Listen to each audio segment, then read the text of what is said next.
spot. Trey Turner hits fifth. Drew Ellis. Washington. Over top of that curve.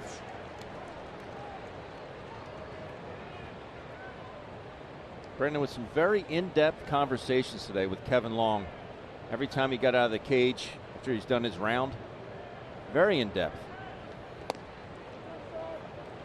1-1. Still just trying to tighten that swing up as much as possible. One thing I will say about Brandon this year, he has done such a better job of staying behind the baseball and driving the ball to left center. You see K. Long, his former stomping grounds.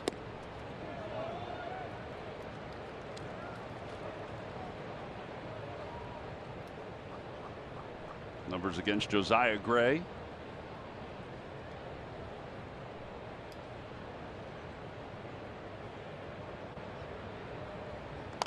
That one's floated out towards center. That'll be a base hit for Marsh. So a 1-out single. Ben, give me an idea of, we talk about coaches and how hard they work, how hard Paco works, and Dusty Wathan, Bobby Dickerson, hitting coaches, Jason Camilli, Kevin Long. I mean, what are their hours? Like, what's their input? They watch so much film. I sit on the bus when we land in a different. He goes, swing and a miss. Throw to second base is high, and it's a stolen base for Brandon Marsh. It's a strikeout for Cody Clemens. Third strikeout for Gray. And Marsh now 4 for 4. Good pitch to throw in for Ruiz, and he has a good transfer. He just gets underneath this ball and pushes it. See that jump? As I said, those are the easiest pitches to throw on when you had a lefty in the box.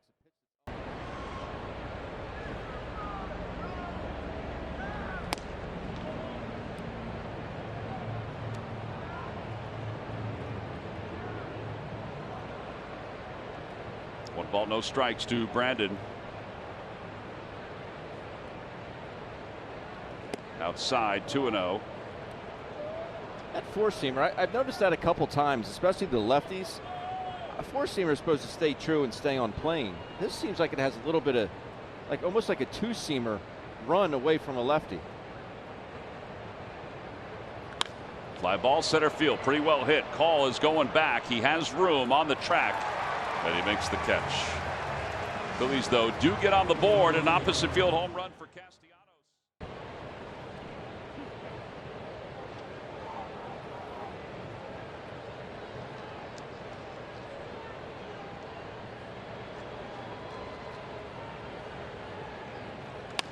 Opposite way, there's a base hit down the left field line. Marsh drives in Turner.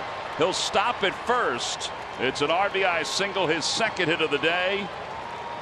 And the Phillies are indeed in business. It's now a 7-4 ball game. 2-out tallies, you love them. Talk about letting a pitch get deep in the zone. Gracious. Ball beats him, but you know what? He keeps the bat going forward.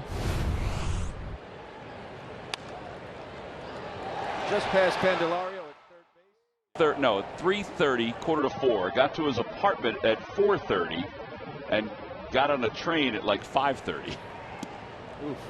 Breaking ball to Marsh. So he had himself a long day. Yeah.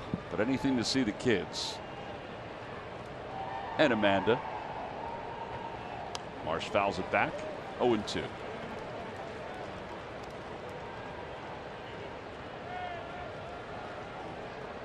Marsh tonight is 2 for 3. I think we've said this before. So Kevin has put together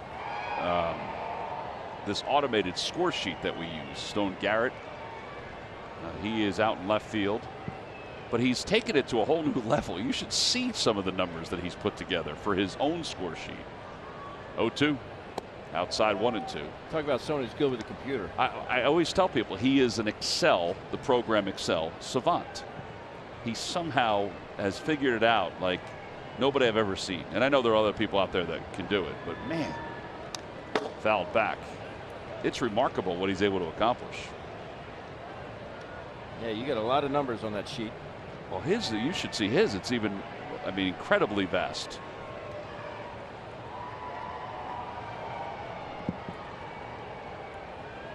Count is 1-2 to Marsh. In the dirt, 2-2. Oh, he's looking for a base runner here.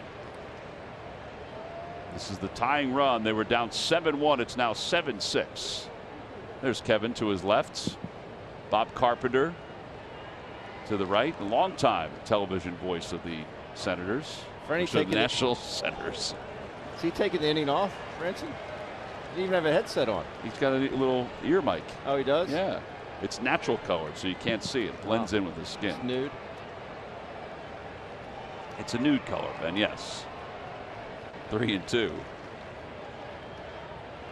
Tap foul. Boy, win the battle. That leadoff man on, put pressure on the defense.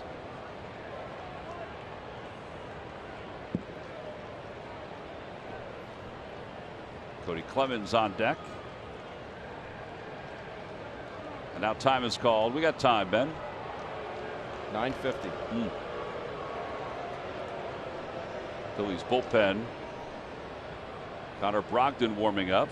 Well, so maybe he doesn't start tomorrow. Just win this one. You come back this far, you might as well go ahead and win it. Absolutely.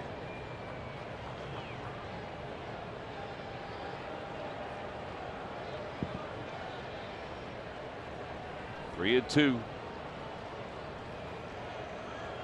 Fouled back. And it remains 3 balls, 2 strikes.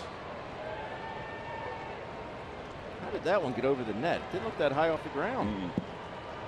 Kyle Finnegan warming up for the Nationals.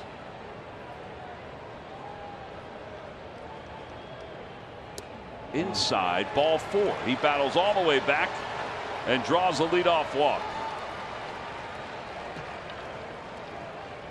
Wow, 0-2 to a walk. Back toward the middle. C.J. Abrams has it, steps on the bag, throws it wide of first, and here comes Marsh. He will score, and the Phillies have tied it up at 7. Kyle Schwarber put it in play, and the Phillies have climbed all the way back, down 7-1 to tie the game at 7. Well, 2 strikes on him. He just wants to put it in play, but that's a very costly 11th error of the year for C.J. Abrams on 1 pitch. Fly ball center field. Marsh starts in, now goes back, and it's over his head, and it's off the wall. And Abrams will pull into second base with a 1-out double. From our vantage point, we see how hard this ball is hit. We saw Marsh break in, and all of a sudden he said, uh-oh. So did everybody else. There's not a ballpark in the world where the ball travels more when it's hot than here at Nationals Park. This ball just gets up and just keeps going. I mean, some of the balls that both ball clubs were hitting today in BP just kept going and going and going. Line drives off, just peppering the wall. We've had 3 balls to the outfield that in some ways all 3 could have been caught. For the Eagles, as well as that ball is smoked out to center field. Marsh going back toward the fence. He jumps and he makes the catch. Larry passed away from ALS, and it was heartbreaking for all of us that were friends of him, his family, because he was so vibrant his entire life. Loved golf.